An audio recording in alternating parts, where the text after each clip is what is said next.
Hello, everyone. Before I start talking about important things, maybe I'd like to introduce myself first. My name is Miguel Borton O. Logrono. I am in fourth year college right now. I am taking up Bachelor of Arts in Political Science.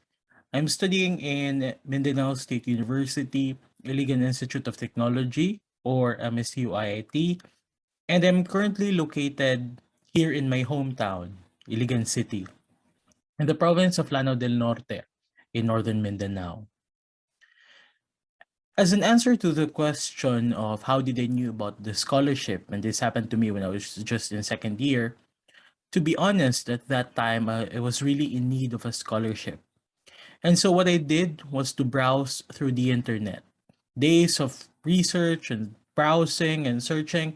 And then I was able to find this specific Facebook post that calls for application on the scholarship from the Facebook page of the Peace Corps Alumni Foundation for Philippine Development. And so upon getting acquainted with the scholarship, it was clear to me that I was genuinely interested in applying.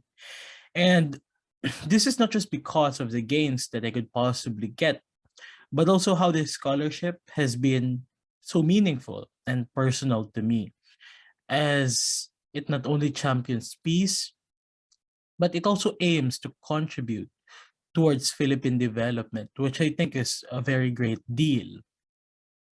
In completing my application, I was really as independent as I was when I worked through my essays and the documentary requirements. The thought of being accepted never even came into my mind. I just believed that I had in me some of the values that the scholarship committee had been looking for.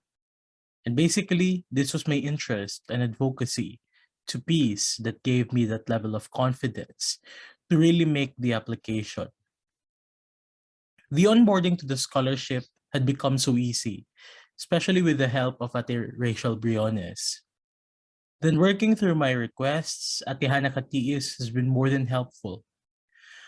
And so I also want to grab this very rare opportunity to thank these people, Ate Rachel, Ate Hana, Kuya Fernando Eco, and the rest of the Ituloy team. My deepest thank you also to Sir Roland De Jesus, the Vice President for Philippine Operations, Sir Paul Alexson, the President, and all of the Board of Directors.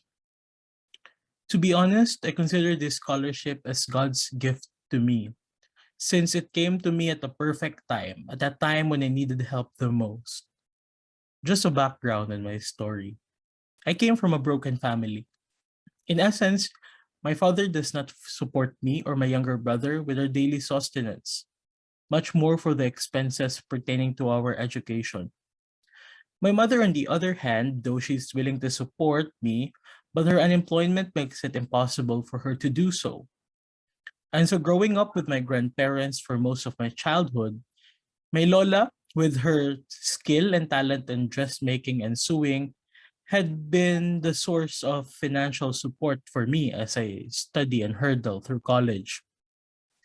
Unfortunately, with shock on the eve of Christmas of 2019, my lola had a massive heart attack and stroke, leaving her not only very sick for intensive care unit, but also incapacitated as she was recovering. This meant that my education was in peril. But in the most perfect of timing, at also this time, the scholarship committee had also announced through the website that I was one of the chosen scholars from the many, many applicants. It gave me relief.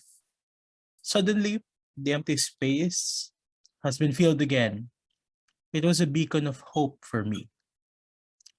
I think the best gift that this scholarship had provided for me is the sense of assurance and protection and predictability that no matter what happens, everything will be all right. That I will be able to find my way through the end of the tunnel. That I had to worry more on important things like family and studies than being worried about where to get the funds for this and that. It gave me the focus that once I didn't have to the things that really, really matter. Relationships, Education, society. The pandemic has been damaging to say the least. It left us more vulnerable physically, emotionally, mentally, and much more financially. The idea that I will graduate soon, that someone is willing to help me through, that is what I felt. And that is what I'm most thankful for. It's this sense of community, this sense of love, this sense of meaning. This is more than the financial aid that we receive. And my heart is full of gratitude. My heart is drowning with gratitude. Thank you. Today, as like before, I continue to live out to my personal advocacies, inspired and empowered as ever before, as a leader, as a peace advocate, as a Mindanaoan, as a Filipino, as a citizen of the world. Since my first year up to now, I continue to volunteer and being engaged with the community. I have been a leader of MyCOP or MSU-IIT Youth Chain of Peace. It is a university-based organization focused on peace building, peace action, security and governance issues, especially in Mindanao, where we mobilize the youth by linking the academe with multi-sector stakeholders. This means that we partner with the government, with the Philippine National Police Special Action Force, with the Armed Forces of the Philippines, with PDEA, and many NGOs or non-government organizations in forwarding issues of peace and development, countering violent extremism, religious and cultural tolerance, among others. I also continue to volunteer and serve as the Iligan City focal person for Bilang Bahagi, a national online youth-led campaign on voter engagement and mobilization. At the end of the day, I believe that most of the problems that the Philippine society is experiencing today is very political in nature. And that is the rationale that I had in mind when I took up BA Political Science. I want to contribute to Philippine development by forwarding issues related to politics. And that is where I will dedicate my degree, my education. Thank you so much for listening.